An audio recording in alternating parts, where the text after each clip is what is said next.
Ladies and gentlemen, boys and girls, welcome to another episode of the podcast.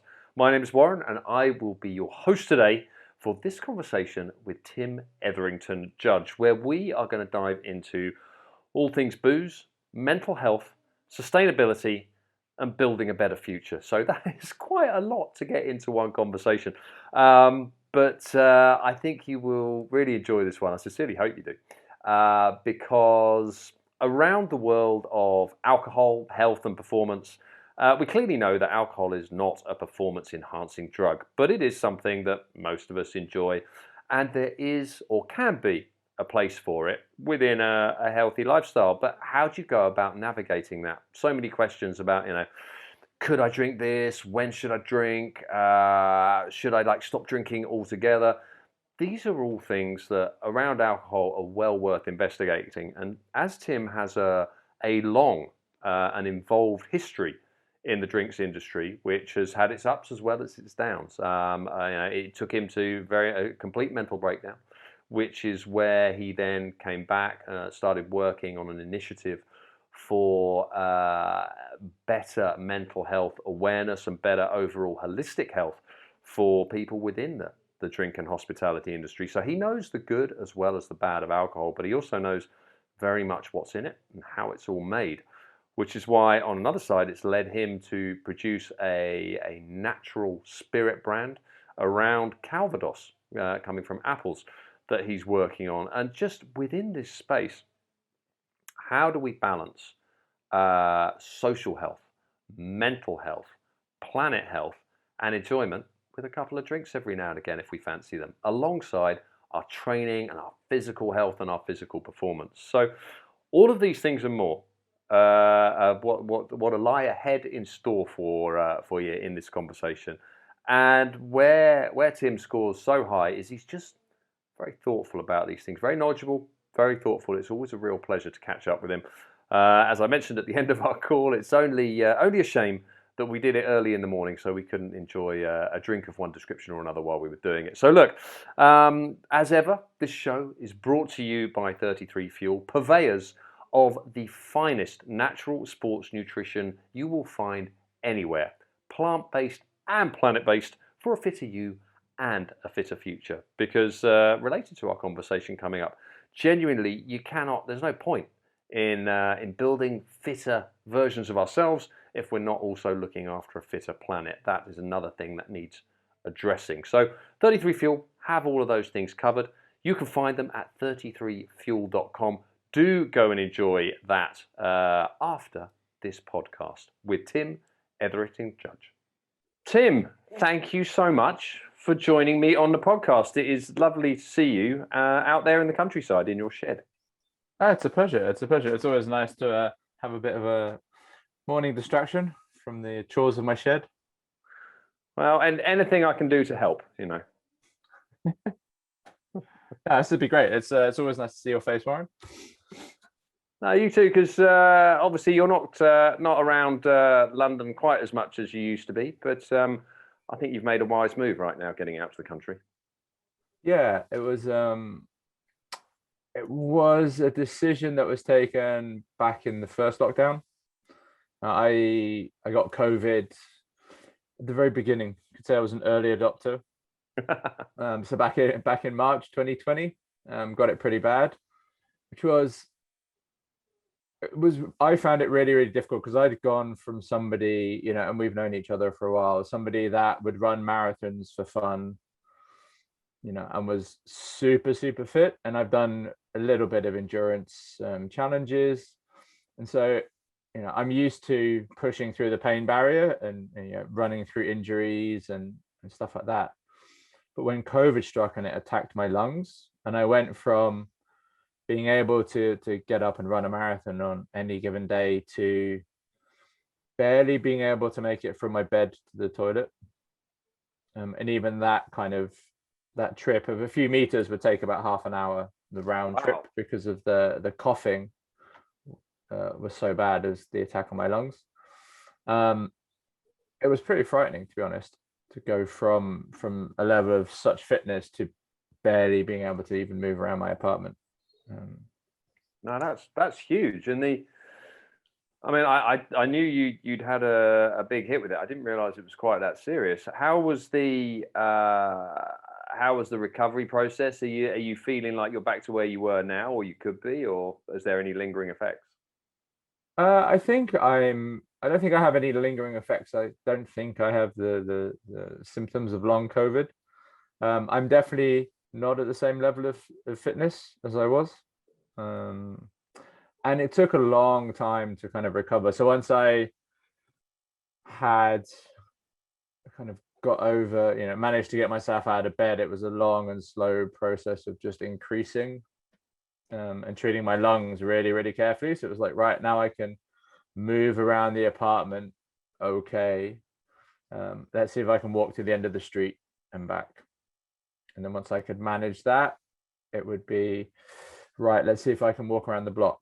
I do remember at one point I had the bike set up in the front room. So I jumped on the bike and I was like, right, I'm going to do 15 minutes on Zwift of like just turning circles, like no exertion, no effort whatsoever.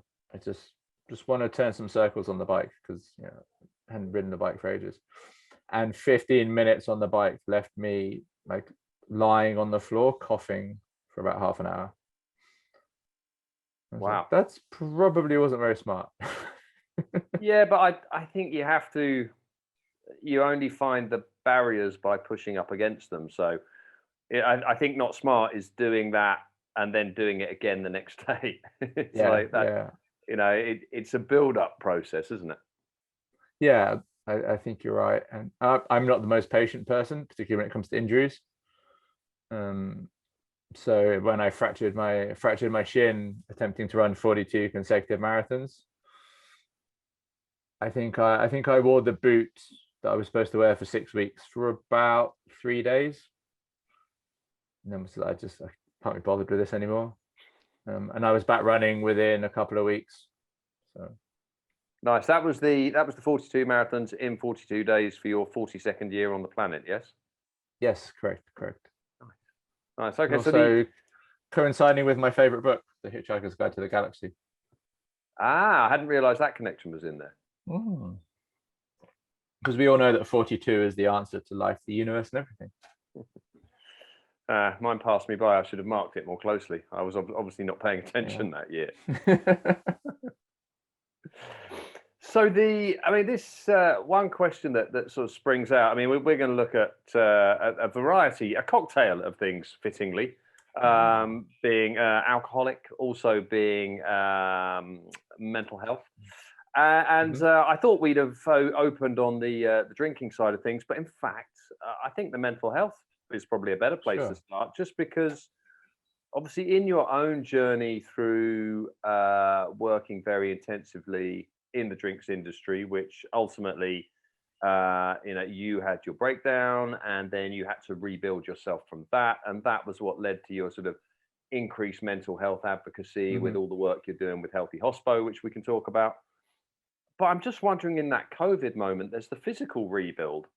And it sounds like you're able to really use lessons from both your business past, present, and also your endurance sport background. Like, no one sets out to run 100 miles or cycle however many 100 miles. You're doing them 1 mile at a time. You can't look at the whole thing. You need to break it down. So you're trying to get from bed to bathroom. You're trying to get from front door to the end of the street and just stretching it. But what was the mental journey like in there? And how were you aware of it? Did you need to manage it? Where did that factor in? Because that's something that I think will have hit a lot of people in the last 18 months. Oh, absolutely. I think that the first stage of it was because I contracted COVID right at the beginning. So it was before lockdowns and before any of this kind of isolation and quarantine. The mental side of it, initially it's frustration, a little bit of fear, for me, particularly because I'd gone from being super fit to not being able to do anything. And when you can't breathe properly,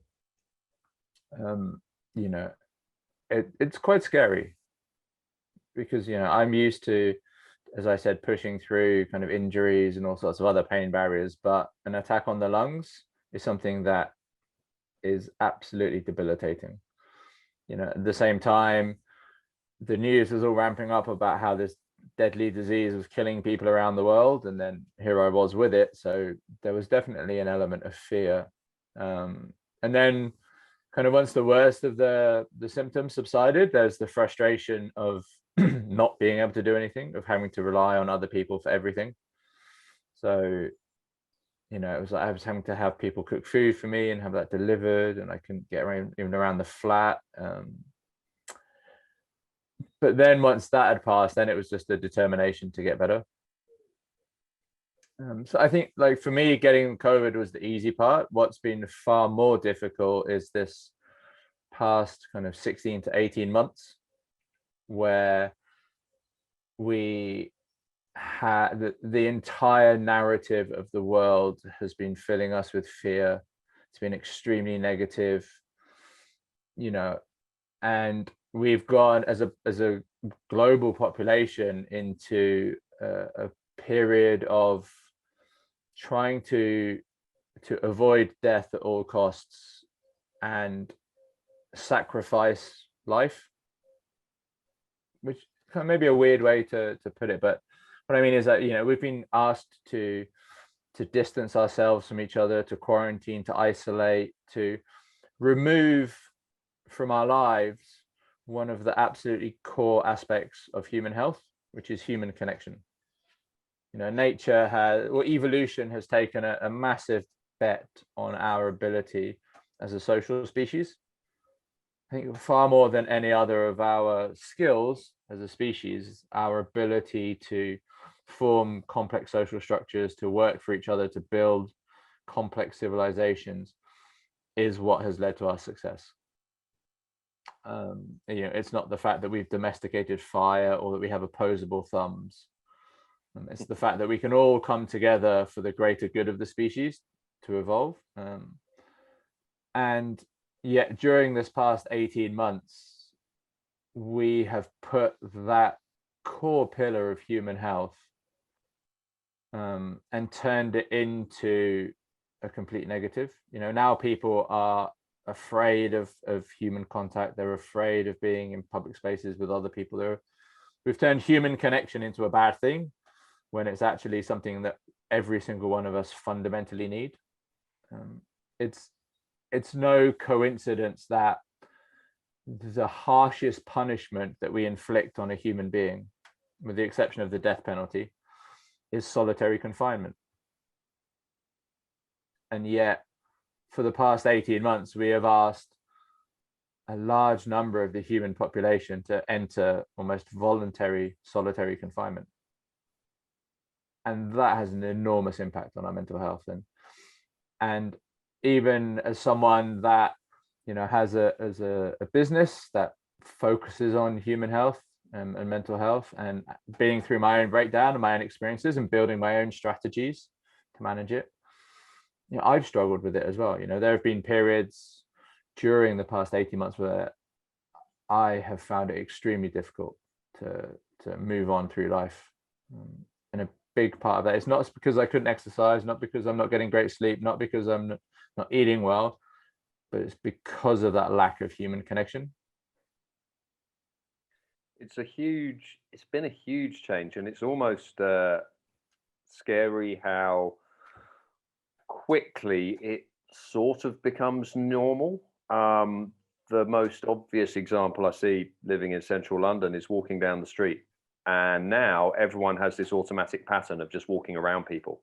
Yeah. Nobody gets near anybody, even on a crowded street. And I can't wait for that to be unlearned.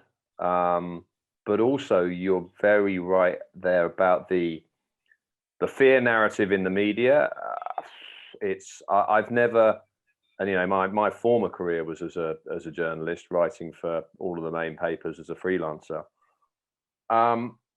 I've never seen our media so unanimously one-sided on one side of an approach, and the fear has always sold newspapers. That is not new. It's not new to the internet. It's not new to social media. You go back 100 years, 200 years, it's always been there. But I've never seen it turned up this far. And I've just use content blockers. I use an app called Freedom. Literally none of my devices or the devices in my home or that Erica and I share, none of them will connect to any news website apart from for half an hour on a Wednesday. Okay. Yeah, that's very similar. I know I haven't gone quite as far as you, but I have completely disconnected from any form of news, whether it be left wing, right wing, center, whatever it is. I don't want it in my life because it's only one single narrative, which is complete fear. It's not like disconnecting from that stuff doesn't mean you don't connect with what you're interested in, or you don't connect with your social circle, or that if things are important, they don't find you, because people will tell you about it if it's relevant to you. But it's about choosing what you see, and the scatter or sort of the shotgun approach of the news is 99% of it is always irrelevant, and the 1% that does have to happen to be relevant, if you miss it, someone somewhere along the line, it will pick you up. Yeah. So you were saying about your experience.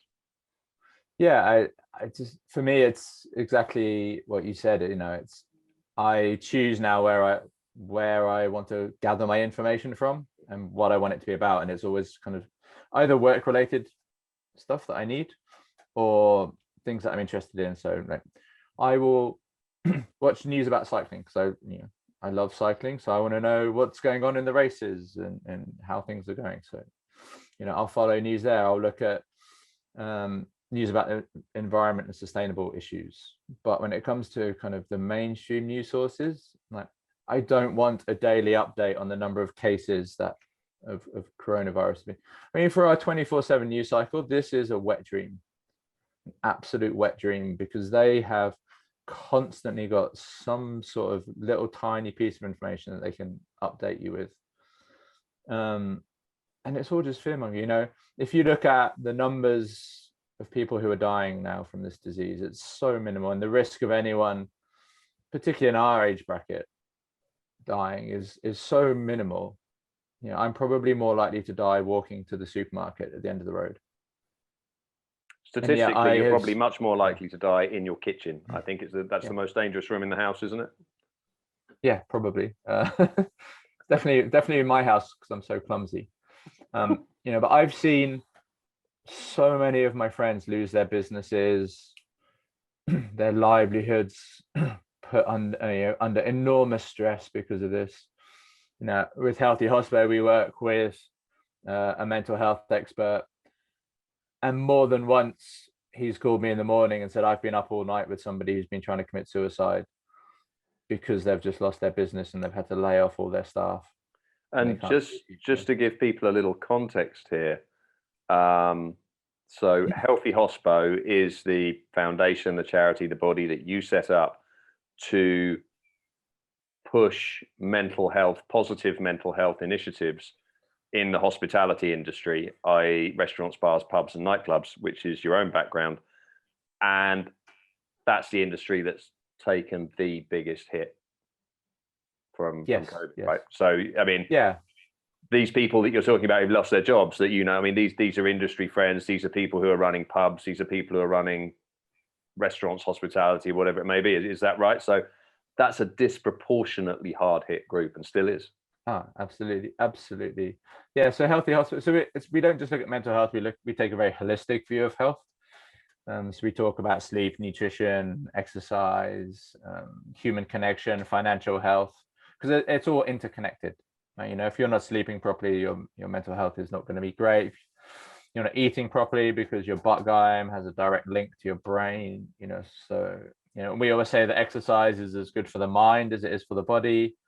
So we do take a very holistic picture. But you're absolutely right in saying that hospitality, if you include travel and tourism within that, has taken the hardest hit when it comes to the business impacts from COVID. It's the only industry that was forcibly closed for the longest period of time.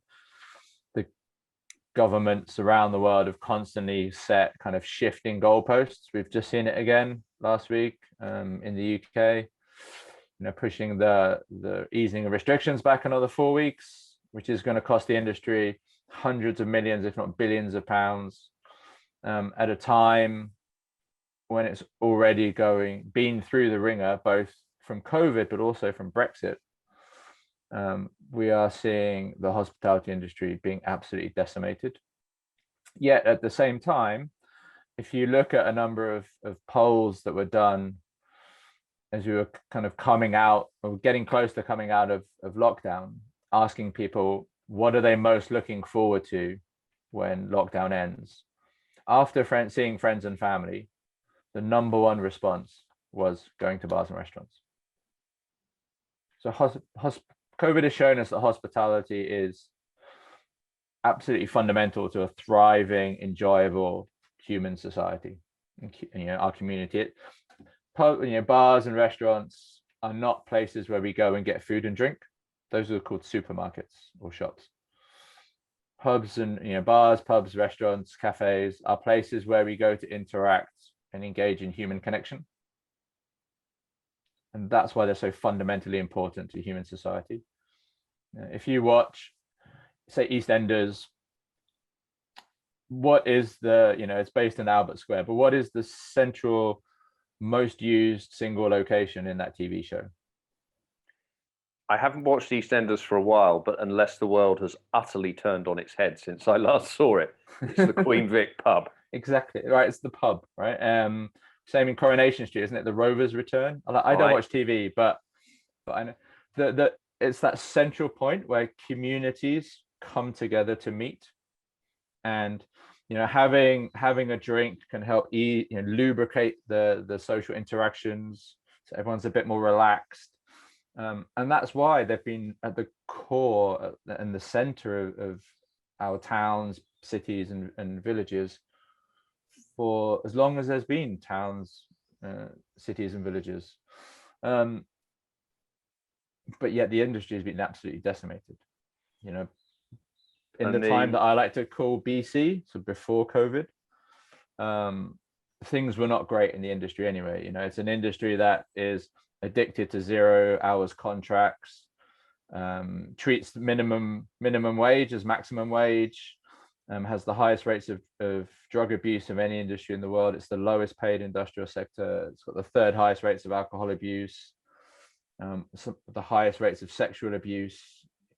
So there's a lot of issues in the industry, and now we're adding on top of that a staffing crisis caused by COVID and Brexit.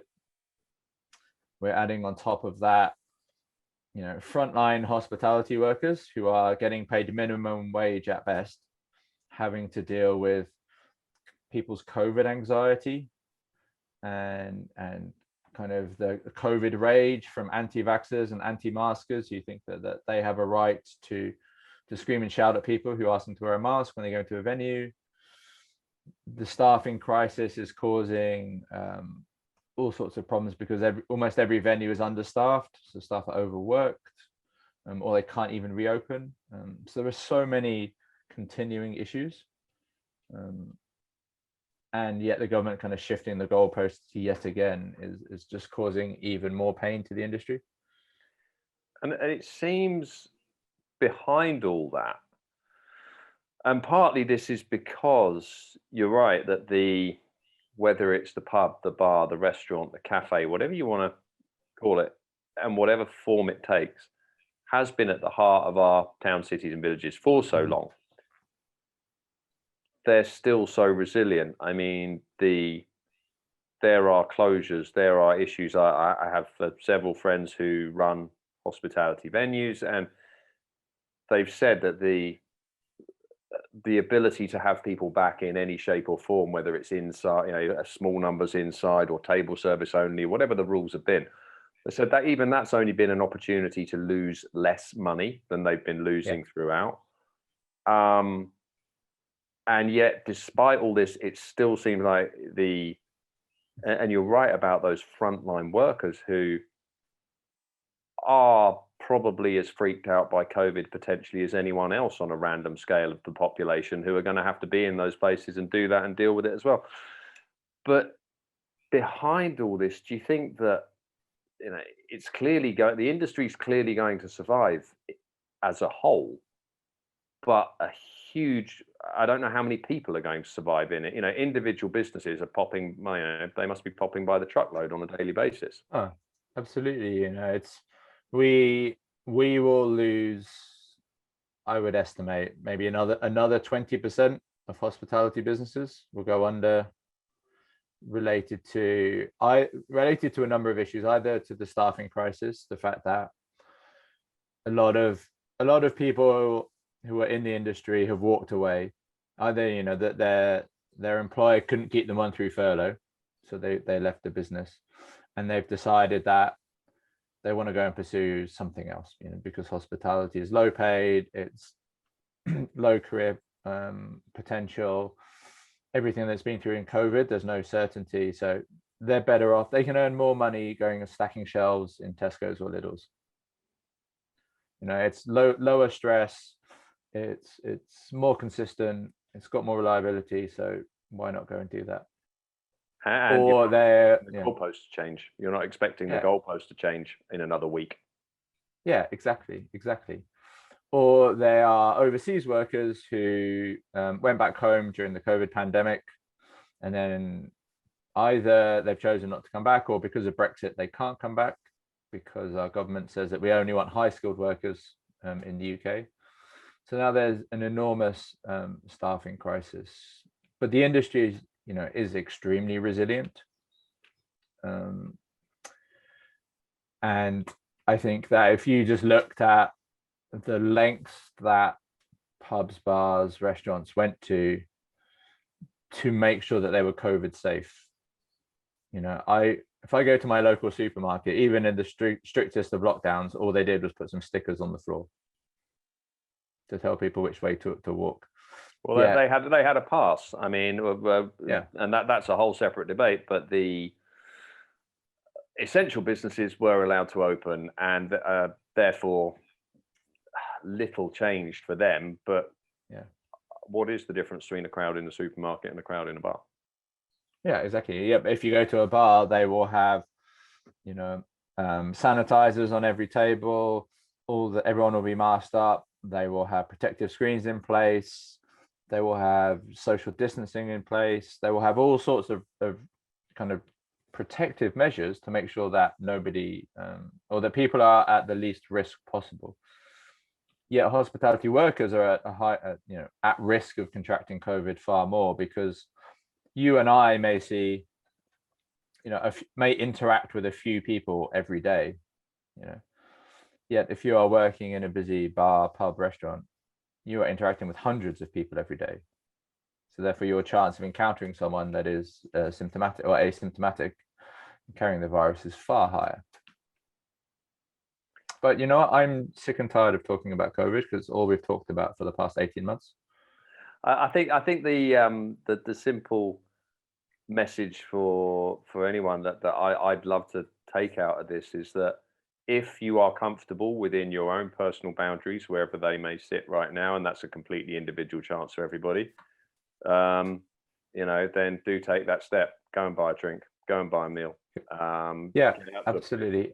Go and put some money back into that part of the economy if you're fortunate enough to be someone who's been able to come through this and still have some disposable income. So okay. So I'd just like to add one thing to that, because you're completely right. Go and spend your money in hospitality and help protect an industry that's so important to our society. But also, when you go out with compassion and love for those people working in those venues, because they are really, really struggling right now. And just go out, be nice to them, show a little bit of compassion, because it will go an extremely long way to making their jobs a little bit better.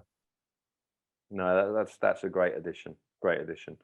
So the thing that the root thing that brought us together in this, obviously the healthy hospo, the mental health side of it is key. Mm-hmm. But at the root of that, we were looking at all things alcohol, because it can be a polarizing subject, particularly when people are looking to improve health, well-being, fitness. Mm-hmm. There's a big question mark over alcohol. Like, what about alcohol and training? What about this? What about that? And I think on any scientific measure, it's pretty obvious. Alcohol does not make you faster, fitter, or stronger in any shape or form. So if you're looking for something to improve your health and performance, then loads of alcohol isn't it, but it's not as simple as that. And as long as you are comfortable that you have a healthy relationship with alcohol, and I think if you just ask yourself that question, do I have a healthy relationship with alcohol? And you get a clear yes back, then you know the answer. If that answer is not clear to you, then perhaps that's something you need to look at. But Mhm. again, that's a separate part. You got a healthy relationship with it.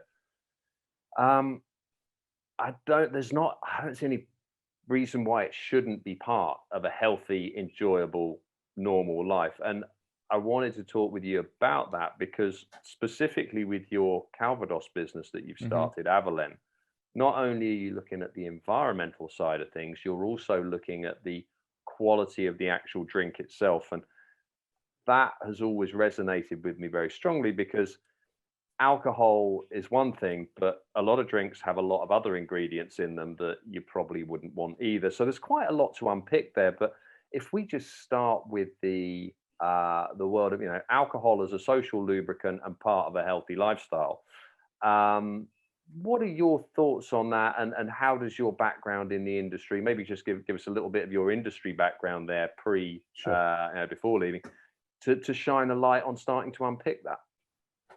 Yeah. So a bit of background to me. So I've always worked in the hospitality and drinks industry. Now I grew up in Cornwall, which has been in the news a lot lately. Um, but it's an area of high level of tourism. You know, the number one economy down here is tourism. So as you're growing up as a teenager, your first job is almost always in tourism. um, you know, so I started working in a little cafe, and then I ended up working in a burger bar. So I just fell in love with the whole hospitality industry. So I've been in that industry my whole life, and eventually kind of found my way behind the bar, making cocktails, and realizing that that's actually now a very professional career that can take you around the world. I ended up working for a drinks company, um, as a global ambassador. So I had a role where I would travel the world teaching people about whiskey, which everyone thought was the greatest job in the world. But going out, you know, it's kind of like living a Friday night every night whilst flying around the world and having to have your day job. So there's a lot of pressure, and that job eventually, along with my lifelong struggle with my mental health and depression, is what led to my breakdown.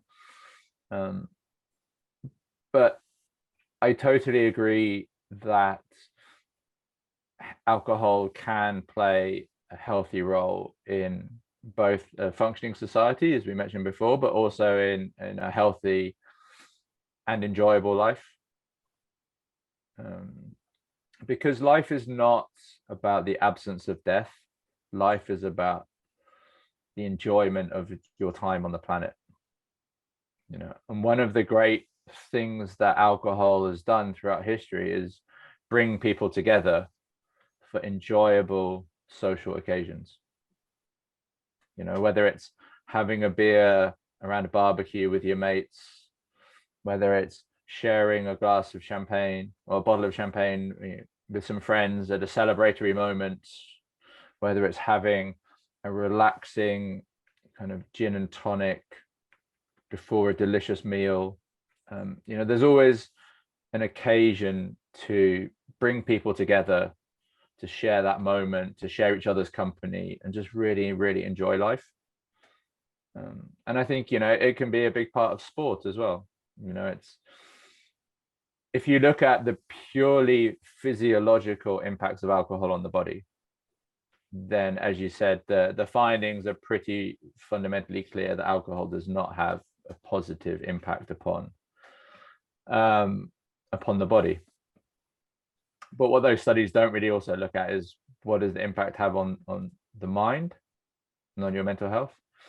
You know, and alcohol and sport have had a kind of a very interesting relationship throughout the years. You know, if we dial back the calendar, go back like 100 years, alcohol was used as a performance enhancing drug, which now seems like completely completely bizarre and contrary to what we know, but it does work as a painkiller, and that's how it was used. So, you know, if you go back and and find stories of some of the old marathons in the Olympics. You know, people driving cars in front of the runners with bottles of brandy, and they would hand out shots of brandy to the runners to act as a painkiller to kind of get them through. You know, old footage of the Tour de France and the Giro d'Italia, where the riders who were very self-supported, you know, they didn't have the support cars and the enormous teams that they have today. They're very much on their own. You know, they'd have to carry spare tubes and tools with them and fix their bikes on their own. But they would stop at cafes and get bottles of wine and spirits and ciders and beers to work as a painkiller for them. But I think today it's much more seen as a celebratory moment. You know, it's, if you watch, you know, a lot of sport, that, you know, most sports, you have the bottle of champagne on the podium. You know, you win, spray some champagne, maybe have a little swig. It's that celebration moment that brings you great joy and great happiness, which I think is a key part to any sport, because as we know, a lot of sport is about suffering, right? You suffer through the physical pain, but you need some reward for that. You know? And that reward comes in that moment of joy of getting across the finishing line and you know, maybe having a beer when you cross the finishing line, or cracking that bottle of champagne. That's the reward for going through all of that pain of doing it. You know, and you see it in professional sports. You know, I love Formula One, and Valtteri Bottas, the Finnish driver, whenever he wins a race, his tradition is he has a bottle of beer when he wins a race. It's a tradition, you know. It's for him, it's that reward for something, for a job well done, and I think that's really, really important as well. Same in the Tour de France. You know, you'll see when a team wins a stage, they will have their team dinner, and when they've won a stage, there will always be a bottle of champagne, and they'll always have just maybe a sip, maybe a full glass, but it's that kind of camaraderie and that celebratory moment of achievement, which I think is really, really important. And now, a quick word from our sponsors. The most excellent, most wonderful, most natural 33 Fuel Natural Sports Nutrition. Just remember, when you're looking for the best possible nutrition products for your performance, your health, and your well-being, get yourselves over to 33fuel.com. The stuff doesn't cost any more than ordinary sports nutrition. The difference is it's made with transformatively better ingredients. You've got tastier results, you've got better results, you've got healthier results. So look, get yourselves over to 33fuel.com. And now, let's get back to the show. That use of alcohol around those celebratory reward moments, that point of it being, I loved your point earlier that restaurants, bars, clubs, pubs are not places where we go to buy food and drink. That place is called a supermarket. Yeah. It's where we go to connect. And then the alcohol and the food is a part of that. Something I'd seen from my own journey, because certainly in my younger years, I did more than my share of English-styled binge drinking. And you know, that's a different life. But when fitness started to become a very serious thing for me again, probably about 2007, I think, then that forced me, I realized very quickly, you only have to look at your heart rate monitor. You know, I could go out on a Saturday and still my long runs on a Wednesday, my heart rate was like 10% higher than it should have been for the effort. And that was a clear point. If I wanted to succeed with the fitness goals, I needed to cut out the drinking. But as I did that, I realized that a lot of my previous drinking was habitual. It was triggered by an event, a wedding. Well, the idea of going to a wedding and not drinking, it just was, I couldn't fathom it. But this forced me to reevaluate that, and I broke the connection between the immediate, you know, the event of X has happened, therefore I'm going to have a drink because everyone else is. And once I broke that, that was the point where I started to ask, well, should I be drinking at all? But going deeper into that, and I've spoken to a lot of people who found the same thing, I really enjoy a drink. It was just about being thoughtful about it. And I think what's really helped now is that you can, if you choose, the low and no alcohol options are so much broader. Because even we're not talking that long ago, 2007, 2008, it was literally a pint of soda water or nothing, unless you want to drink Coke or orange juice all night. And frankly, I'm not 10 anymore. I didn't fancy doing that. So that way, again, the alcohol can be part of it, the event can be part of it, the social can be part of it. It was just about being thoughtful about that. But the idea of removing alcohol completely just didn't work at all. I was very comfortable with where I was at with it, and I enjoy it. And you're right, those moments when it is a reward, it's great. A beer after work or something like that is still a delight. And it's okay. I think like that beer after work that's been very stressful is probably good for your health as well, you know, because it's that de-stressing, you know, maybe removing a bit of cortisol from the brain as you just unwind and relax. And you're totally right about the no and low movement. I was gonna bring it up, but you beat me to the punch. It's incredible now. You know, my favorite beer to drink now is Lucky Saint, which is a 0.5% ABV lager, so a no ABV lager, which is absolutely delicious. You know, it's a great tasting lager and ice cold, you know, out of the fridge. It's crisp, it's refreshing. It does everything that I want from a beer. It gives me that moment. I can celebrate with friends. I can relax, have it around the barbecue, and yet it doesn't. You know, if I have 5 or 6 of them, or 7 of them, you know, because for me, it's not like if I have a beer, I'm going to nurse it all night and just have like little things. I want to keep drinking, you know, and I drink quite quickly. So I want to maybe have 6, 7, 8 in a night. And with Lucky Saint, I can do that. Because there's basically no alcohol in it, was it? 0.5, 0.05%?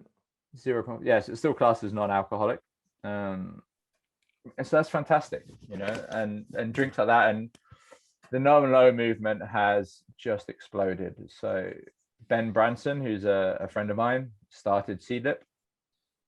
And I still remember that the first time I met him, and we were sitting in the office, and he had an idea and he had a product, but he had no idea what to do with it or how he was going to sell it, or even if it was going to be a thing. And his original idea was that Seedlip would be a drink that people would have in between alcoholic drinks. So you'd have like maybe a cocktail or a gin and tonic or a beer, and then you'd have a Seedlip, and then you'd have another alcoholic drink, and it would be like a spacer. And for anyone who hasn't come across Seedlip, obviously other brands are available, but they literally pioneered. It's effectively like a craft spirit or a craft white spirit. I mean, it sort of looks like a craft gin. It seems to mix in a similar way, but it's got absolutely no alcohol in it at all.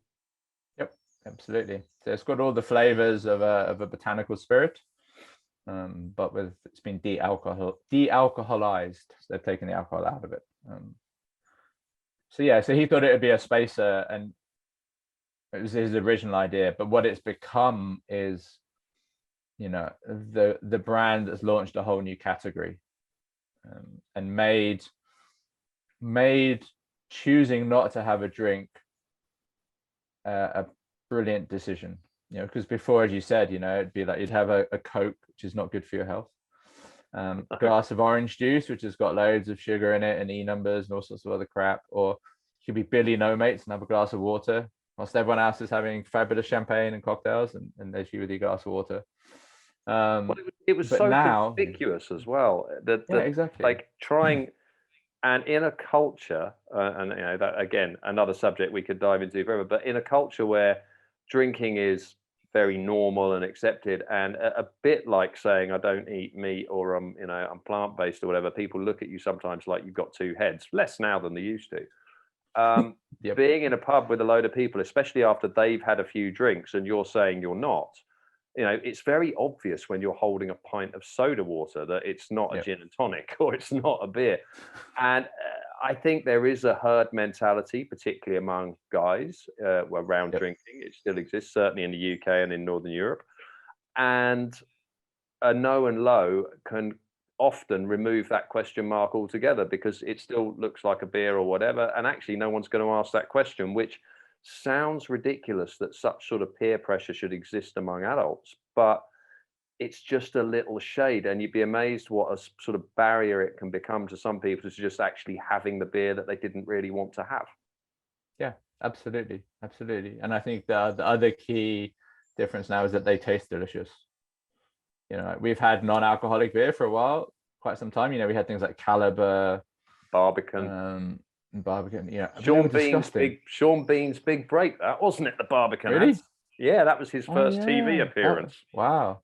He was the hero who saved the day. I think it was Barbican, might have been Caliber. Anyway, sorry, carry on. Even before his Sharp days.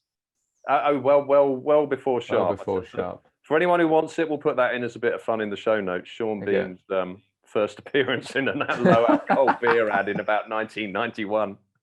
But and it was disgusting. So it was like, oh, I'm gonna have to take I've pulled the shit straw, and I'm gonna have to drink something that just tastes like pond water. Yeah.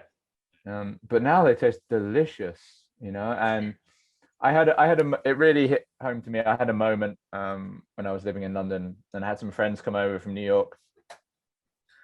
And you do the thing, I work in the drinks industry, so it's like, right, we're going to go out and visit some of the the cocktail bars, because London is one of the world's great cities to go drinking in. So we'd gone out and we'd hit a few bars and had maybe 3 or 4 cocktails, and we'd ended up at one of my favorite bars, which is called Lioness. So on the banks of the Thames, incredible cocktails, super sustainable, one of the world's great bars. Yeah. And in their menu, they have, in their cocktail menu, they have a non-alcoholic section. Yeah. So we had arrived there, and they wanted to carry on drinking. They were on holiday, so for them, it was a fun time. I had a big day of work coming the following day. So I was like, I don't want to have any more. So just a bird just flew into the window. The joys of living in the countryside. That doesn't happen very often here. I might get a crash at the junction outside, but not a bird flying into the window. Yeah, just the little sparrows.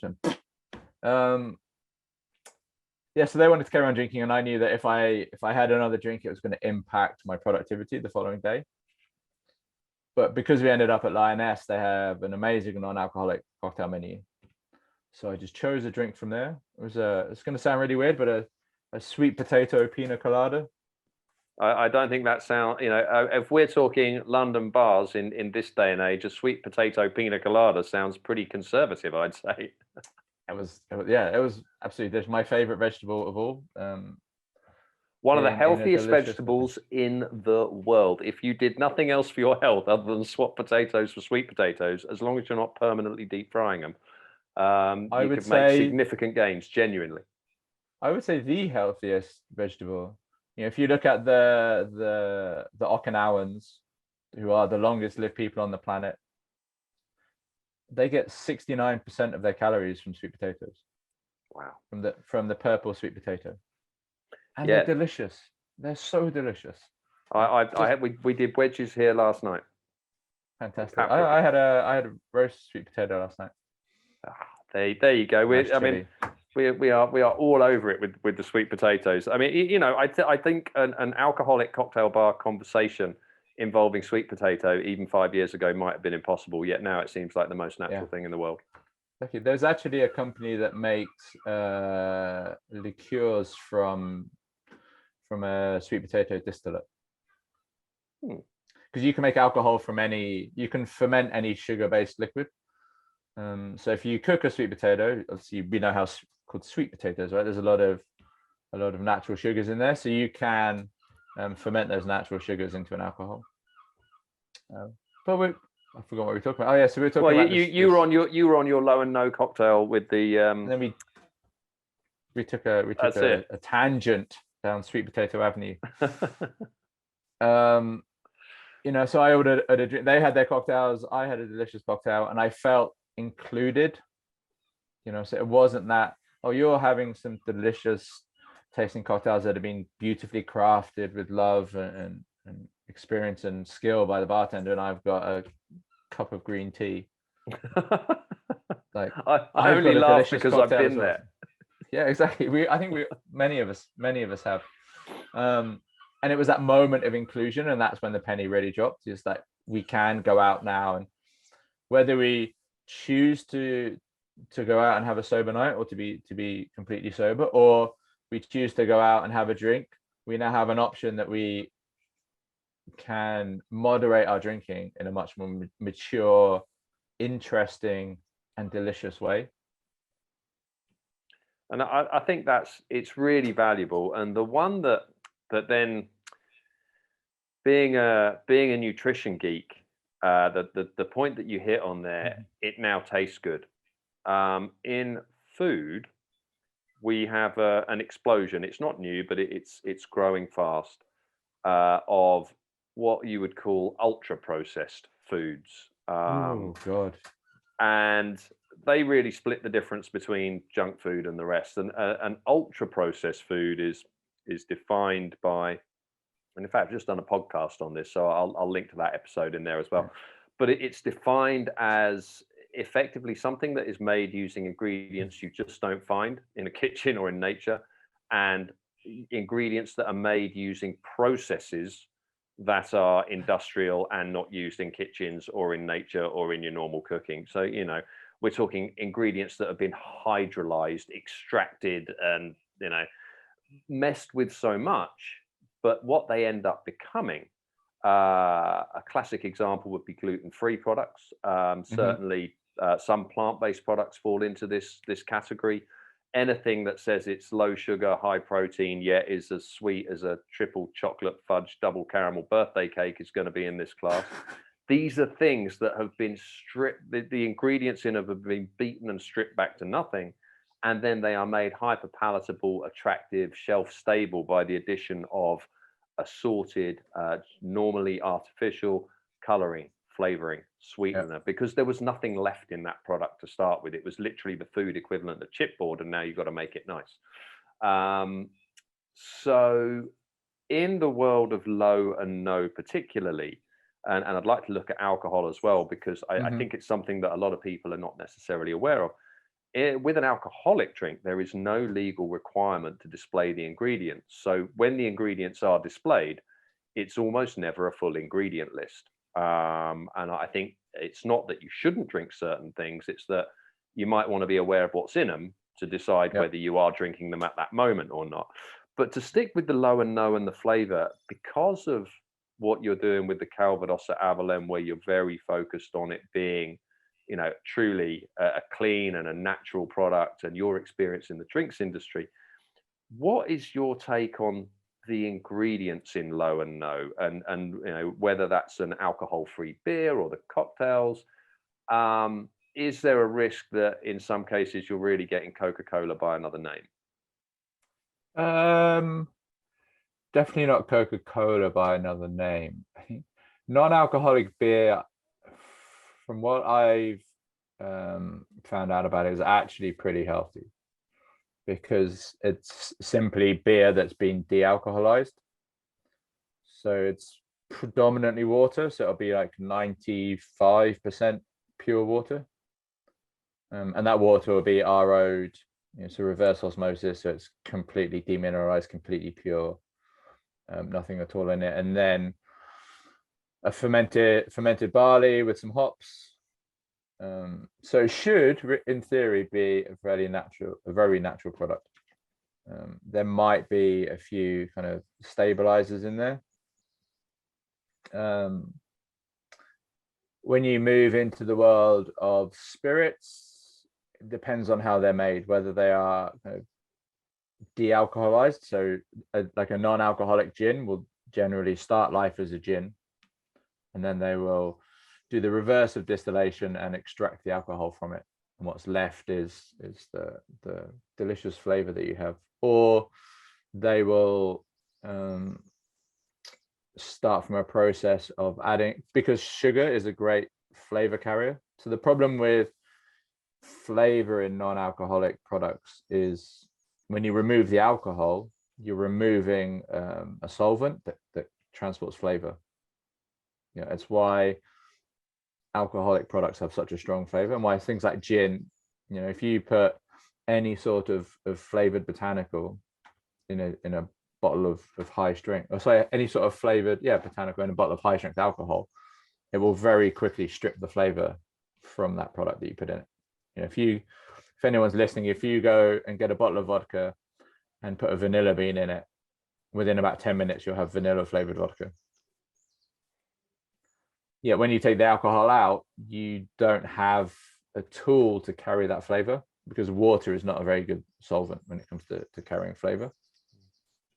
So sometimes they will add sugar in to act as that kind of flavor carrier. So it's why if you taste a bottle of Seedlip, if you were to drink Seedlip straight from the bottle or pour it into a glass and taste it without anything else, it doesn't taste great, because it doesn't have anything to carry the flavor.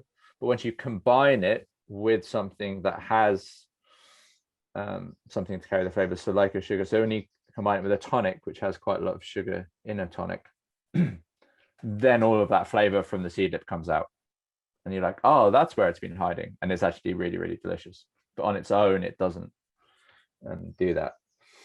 I think there's more issues around, or better choices to be made around mixers, because tonic, for example, contains an enormous amount of sugar, and in some cases more sugar than Coca-Cola. Sorry, Coke or cola as the category. We won't call out any brand names, because as our palates have changed over time and become much more sweeter. You know, quinine, which is one of the essential flavorings in tonic, is extremely bitter. So over time, the levels of sugar to account for our changing palates has increased. But we're also starting to see companies look at alternatives to sugar, such as stevia. With Avallen, we work with a company that uses honey as a sweetener. But again, the problem is, as you alluded to at the start, there is no legal requirement for alcohol producers or non-alcoholic producers to put their ingredients on the bottle. Didn't realize the non-alcoholic ones were also under the same bracket. Yeah, as far as I know. I may be wrong there. I've got one here. Hang on, let me just check. I think you're probably right, because oh no, this one does actually. So this is an aperitif rosso, so kind of a non-alcoholic equivalent to a sweet vermouth. So it contains water, non-alcoholic fermented grape juice concentrate, sugar, natural flavoring, caramel sugar syrup, coloring concentrate from carrots, preservative, potassium sorbate stabilizer, cellulose gum E466, acid, and citric acid. Interesting. So that is, I would say, very likely a full ingredient list, because you've got the key culprits on there of your flavoring, your preservative. Potassium sorbate it's certainly, all of those are legally approved additives, and that's not singling out any product. These are ubiquitous foodstuff additives. Yep. And we see it so much through the world of mainstream sports nutrition, that they are everywhere. That's how you make a low sugar bar. You use something like that, and that's why, with the 33 Fuel stuff, we've never done that, because the long-term effect of consuming that stuff, whether it be gut health, mental health, they're linked to so many long-term negative outcomes that you want to reduce your exposure. And if people are taking their sport and their health seriously, they're going to be using a lot of it. I think a low alcohol product is a different kettle of fish, because at that time you can read that label and be aware. At the same time, well, it doesn't mean you don't have to have the drink. I'm very aware that a pint of beer will contain various things like potassium sorbate and maltodextrin in order to get the head to stay on the beer, in order to maintain the clarity of the pint, whatever it may be. That doesn't stop me enjoying that drink, even though those are ingredients I will primarily go out of my way to avoid. And I'm probably on the extreme end of the spectrum there. But I'm not drinking even 10 pints a week. If I'm drinking 1 pint a week, that would be a lot. And I would rather enjoy my pint as it is with the alcohol than find a way around it. And similarly, that a low or a no option, Well, you may have chosen to enjoy a drink without having the alcohol because, like your situation, you're working the next day, but you want to Yeah. stay out with your friends and enjoy the social moments. So it's all about the balance. But I think what is important is that people are able to go into this with their eyes open, making positive choices that Yep. fit them. Yeah, absolutely. And that's why with Avallen, we chose to be completely natural. So we're made with nothing but apples, water, and thyme. So there And is not that's even any. time as in the clock, not the herb. Yes. That because it's aged for between 2 and 3 years in French oak barrels. But our entire production process is completely natural. So the apples arrive at the distillery, they're washed, they're chopped, they're juiced, and then they're left to naturally ferment. So the wild yeasts that are either on the skins of the apples, because they're natural apples, they're not the apples that you would find in the supermarket, which have been covered in chemical pesticides. These are very traditional apples grown in Normandy. You wouldn't eat them. They're kind of crab apples. They don't taste great, but they make great Calvados. So there's lots of kind of natural enzymes. And the apple was traditionally, before it became heavily kind of industrialized, was an extremely healthy fruit because it contains so many microbes and enzymes on the skin. It's where that old phrase, an apple a day keeps the doctor away, because it was so good for your gut biome and your gut health. And then we just distill it and then we put it in the bottle. There's no added sugar, no added caramel, no added preservatives, because it's distilled up to 70% ABV and then bottled at 40. That's a natural preservative. We don't need to add anything because nothing can live in 40% alcohol. So just that process, when your raw product Avallen is ready to go, if you were to drink it at that stage, 70% alcohol, but what then you dilute it to bring it to 40 for bottling. Yep, exactly. And then there's a lot of greenwashing and not just greenwashing, but there's a lot of lies and a lot of bullshit in the drinks industry. It's not alone. Food industry is the same. No, yeah. So to not be a part of that problem, and be a part of leading towards a solution, we became, as far as we know, the first company in the drinks, at least in the spirits world, to publicly publish our independent laboratory analysis and put it up on the blockchain. So we partnered with a company called Provenance, had an independent analysis of our liquid. So you can go in and see the complete chemical breakdown of the liquid and everything that's in it. And then we put it up on the blockchain for anyone to see. And we can't ever change that. Because of the way the blockchain ledger works, it is up there for eternity. But it's great to see the way you are pushing that change, because I think it's needed, and there is leadership needed there, but it's got to be for better products for people's enjoyment, health, and well-being, and better products for the planet as well. And that's it was one of the key reasons for reconnecting here. I purchased a bottle of Avallen recently because, as I've said before, whereas I drink so much less than I ever did, it's fractional. When I drink, I like to enjoy it, so I'd like to drink something good. I'd rather just have a glass of water than not, if it's it's going to be something I'm not that bothered about. And Avallen, actually, I mean, Calvados is not a drink I would ever have thought of, but it turns out that mixed with soda and ice or whatever, and I know the provenance of it. I know it's clear. It's been a great long summer drink of an evening. Thanks. Yeah, Calvados is not going to be the obvious choice for people. Fortunately, it's a very tired and dusty old category, but the liquids are amazing. And who doesn't like apples? Right, delicious, great flavor.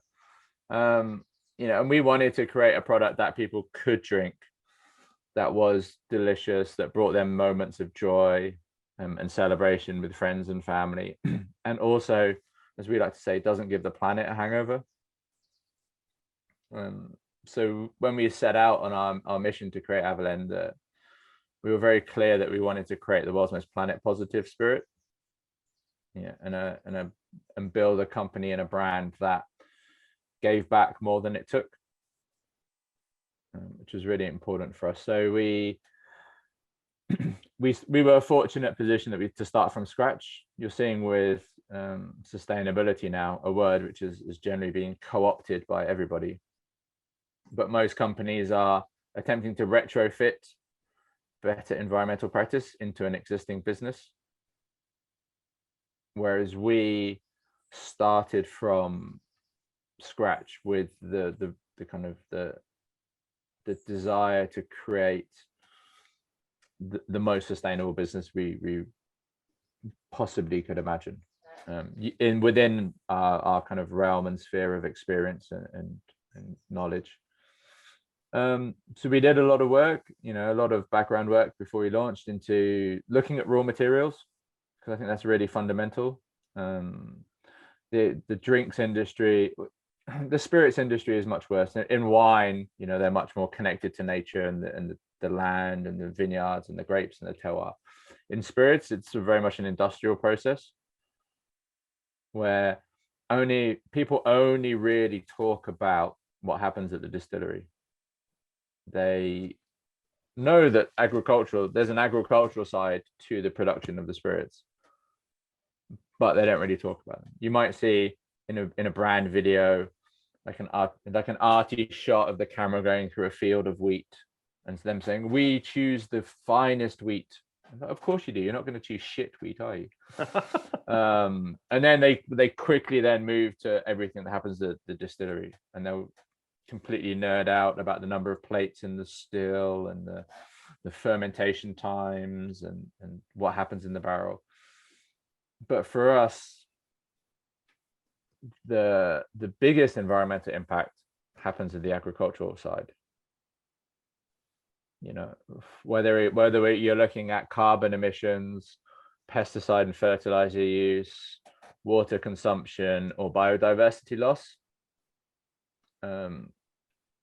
that has the biggest impact. And your choice of raw material will define just how kind of environmentally sensitive your product is. So we looked at all of the main raw materials that are used to make alcohol. So cereal grains, which is like vodka, gins, all whiskeys. We looked at sugarcane, which is rum, cachaças. We looked at agaves. So if you like tequila, mezcal, for example, we looked at grapes for brandies. And we looked at apples. And apples were the hands down winner every time. They grow on trees which sequester carbon from the atmosphere and lock that carbon away in their trunks, their branches, their root system. They sequester it back into the soil systems. They're not, it's not an annual product, so you don't have to cut down the tree every year. The tree will consistently give you apples for kind of 50, 60 years, which means that you don't disturb the soil. So if you are kind of harvesting wheat or some sort of grain every year or sugarcane, you're disturbing the soil, which is releasing CO2 into the atmosphere.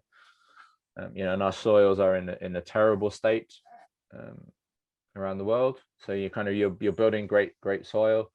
From a water point of view, there's no irrigation of the orchards allowed, so we're relying completely on natural rainfall, which is fantastic. As I mentioned before, pesticide and fertilizer use is almost non-existent because it's still a very natural system, and the orchards are very, very traditional. So we're not talking kind of Chinese style orchard, which is where most of our apples come. So China is by far and away China produces more apples than every other country in the world put together. Wow. And they're grown in very much an industrial, huge orchards. But the orchards of Normandy, where we get our apples from, if you close your eyes and then imagine a very traditional orchard, like an English orchard, that's what these orchards are like. Multiple different species of apples, sometimes some pears in there as well, a hedgerow around the outside, and then grass in between the rows. So you have 3 different habitats within a single orchard, which leads to great biodiversity. Because whereas a wheat field, I've been to the corn fields, for example, in the US when I used to work for an American whiskey brand. And I remember we drove to the middle of one and we stopped the truck and we got out and stood on the bed of the truck. And in every direction you can look, all you can see is corn. There's no other plant, on one hand nothing. That's something that people go, well, that there's nature. On the other hand, when was nature ever that focused or single-minded? Left to its own devices, nature is that is a huge loss of diversity. It's a man-made version. Oh, absolutely. Yeah, monoculture is one of the key drivers to our loss of biodiversity around the world.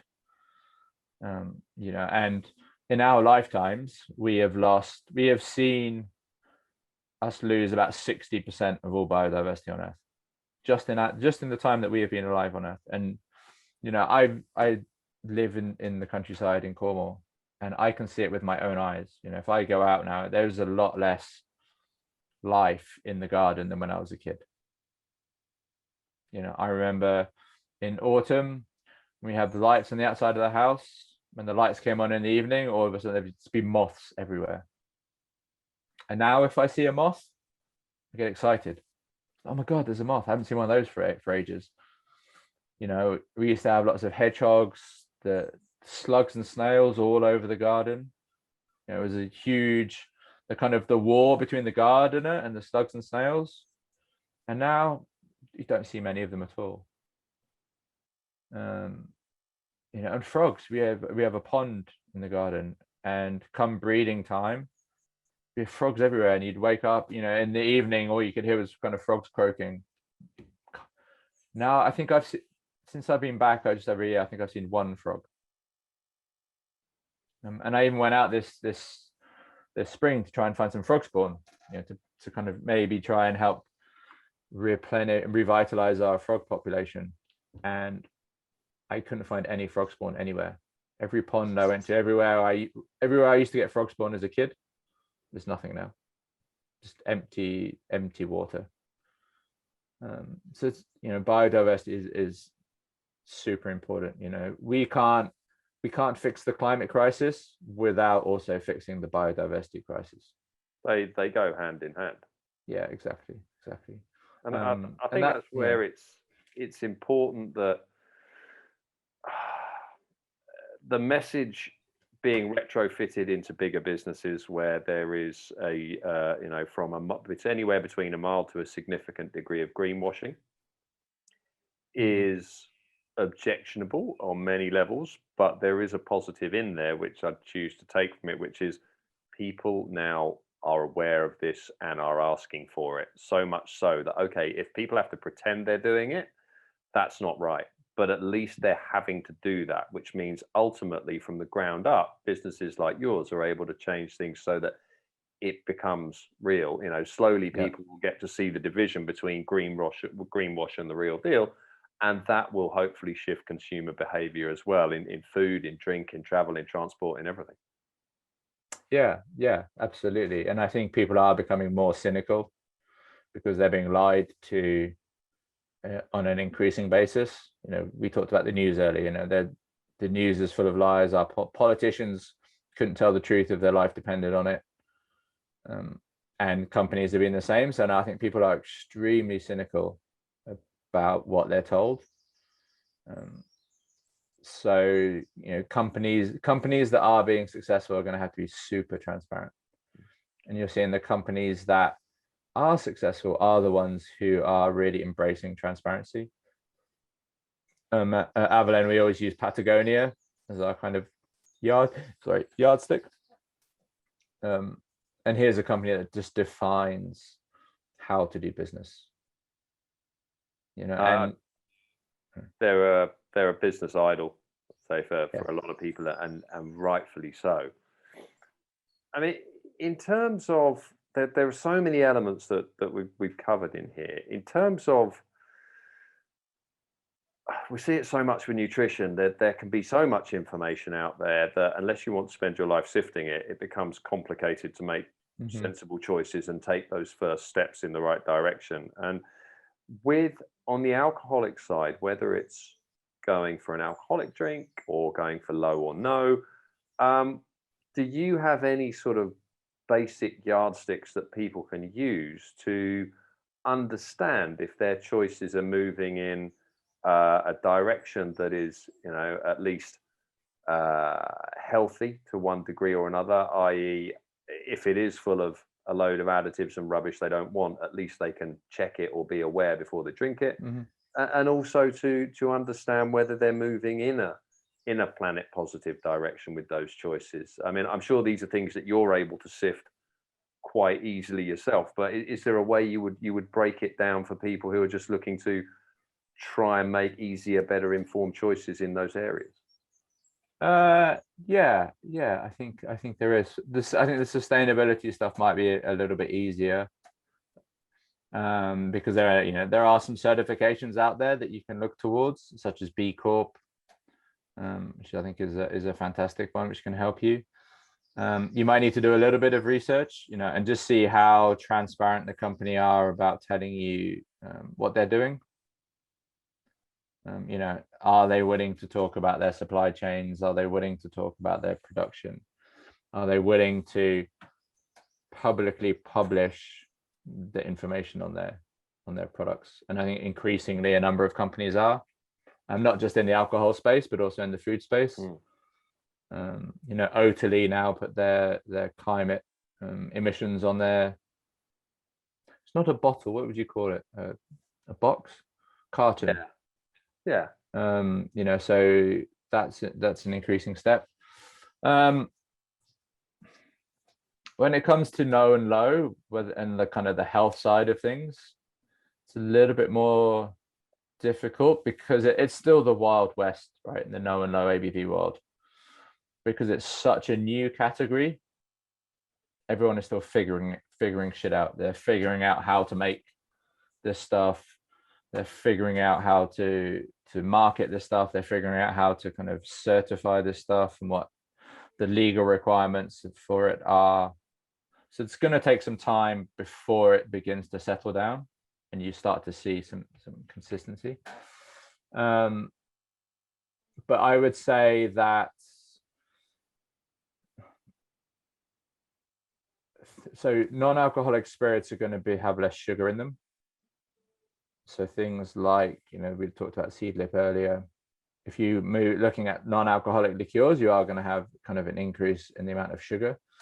You're also starting to see a number of, I always say this word wrong, adaptogenic. Yeah, that is correct. Non-alcoholic products coming out. So there's a really great beer, like a mushroom beer, which I really, really love. So they do a kind of a lion's mane beer and a chaga beer, which is A, delicious, and B, I'm a huge fan of mushrooms. And then there's also some spirit, a spirit coming out, or it's ready on the market, that also claims to be kind of adaptogenic and using its ingredients beyond just flavor, using them also for their kind of health benefits, more like an elixir than a.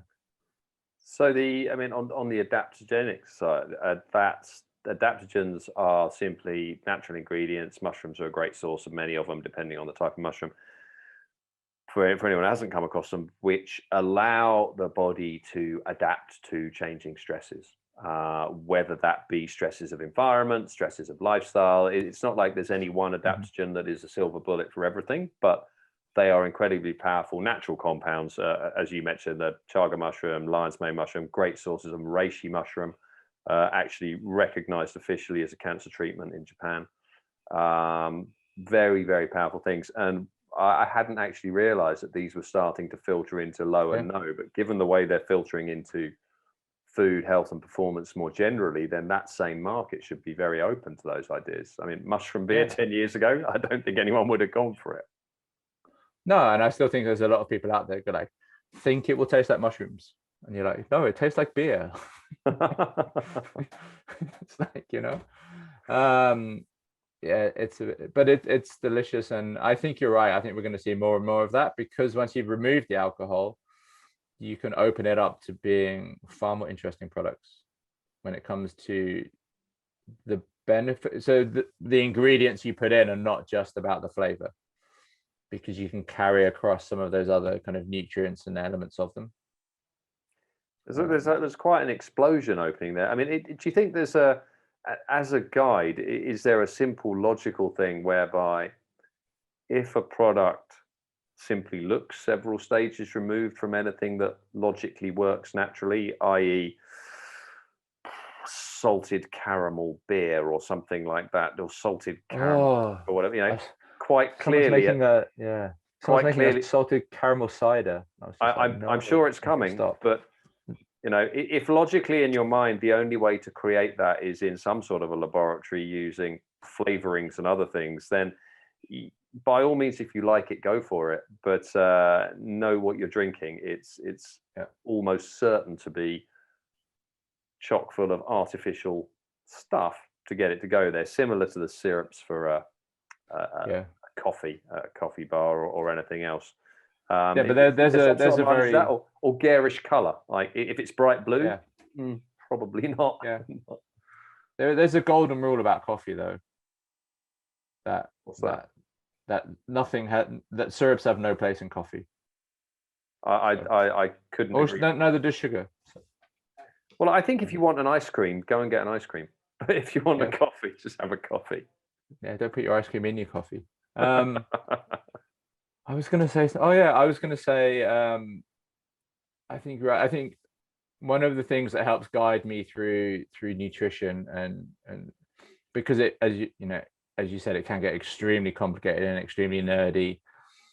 And I really love the work of Michael Pollan, who really breaks it down simply. So, and some of the little quotes that he just gives out, which I think can be extremely useful to people who maybe are not as interested in nutrition as you and I. Yeah. Things like, if your grandmother wouldn't recognize it as food, don't eat it. And if it's made in a plant, don't eat it. If it comes from a plant, eat it. And and simple things like that. Eat good food, not too much, mostly plants. Now that is, and I'm not going to use the D word, but that is an eating lifestyle that you can follow for the rest of your life. That's all the eating advice you really need in life, right? A lot of it is, you're absolutely right. At the core, that's very simple, and you're right. Those more general but well-honed markers are brilliant rules of thumb. Something that's from a plant, yes. Made in a plant, no. And it's not to say there isn't a place for that stuff if you enjoy it, but just be aware of which way it's taking you in terms of your long-term health and performance. And if you want to keep moving in that direction of health, performance, vitality, and stacking the deck in your favor for a long and enjoyable life, then I think you couldn't do much better than that. What was it? What would remind me of the Michael Pollan quote, the last one about? So eat good food, not too much, mostly plants.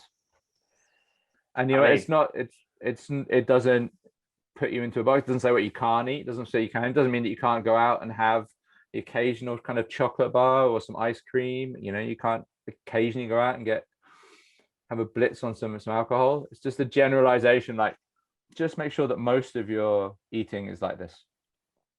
It doesn't say, right, you're going to be a hardcore vegan fruitarian and you can never ever for the rest of your life have a steak or have ice cream or have any sugar, and you've got to limit yourself to this very narrow box of it's like, no, just make sure that most of your food is good food, it's natural. Don't be a glutton, and just enjoy it.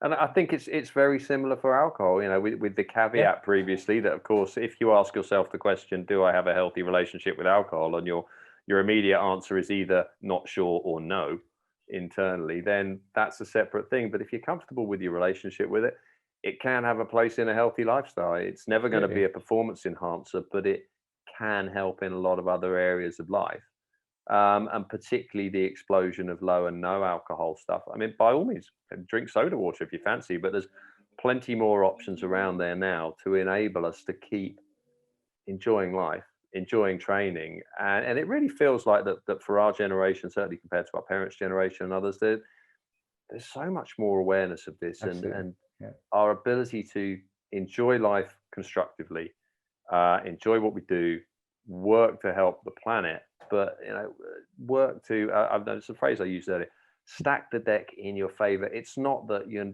like see with lifestyle diseases, something terrible. You might get hit by a bus tomorrow, whatever it may be. You Yeah. can't legislate for that, but you can give yourself the best possible opportunity. And it feels like we have a much greater opportunity of that than previous generations have.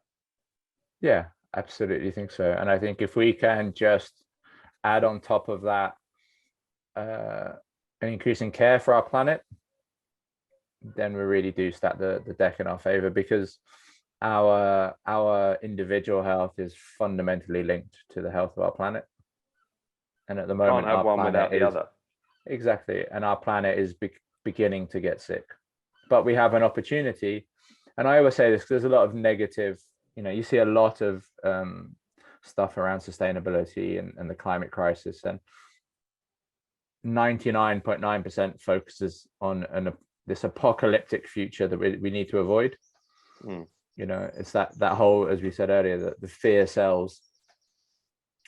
Yeah, I see it as an opportunity. Like, we are on the cusp of an opportunity to build the most beautiful, sustainable future for the rest of our time on this planet.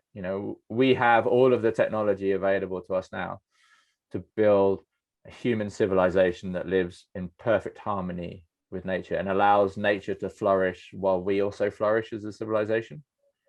And why wouldn't we want to go and do that? Why wouldn't we want to go and take and build almost utopia?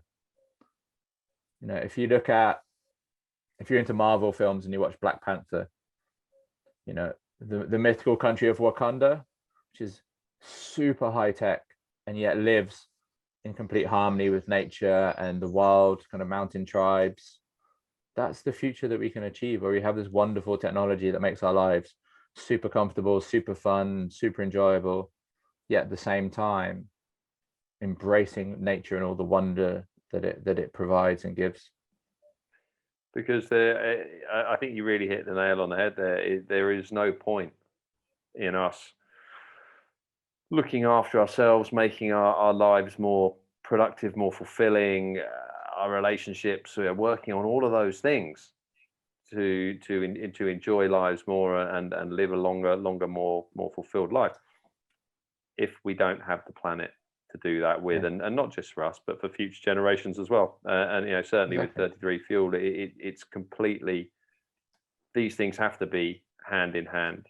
And I think it sounds like you have the same thing. I feel very privileged to be able to be building something from scratch on a template that goes in that direction, rather than having to retrofit it into something that really probably doesn't fit. Yeah, exactly. It's about putting people and planet first. If we don't focus on the profits, we know that if we do a good job looking after people and planet, the profit will come. Absolutely. And I think that's a brilliant place to call time on this one, because there are so many other avenues we could go down, but I've really enjoyed it. And the only thing, if next time, let's make sure we do this in the evening, and we'll have a drink while we do it. That sounds like a much better idea. All right, Warren. Well, lovely to chat to you again. You too, Tim. Thanks so much for coming on. That's right. It's a pleasure. Well, give that man a great big hand, Mr. Tim Etherington-Judge, ladies and gentlemen. So now you should be well armed to make great drinks choices, make great planet choices, and hopefully also work towards more positive mental health choices in there as well, alongside your training and enjoyment.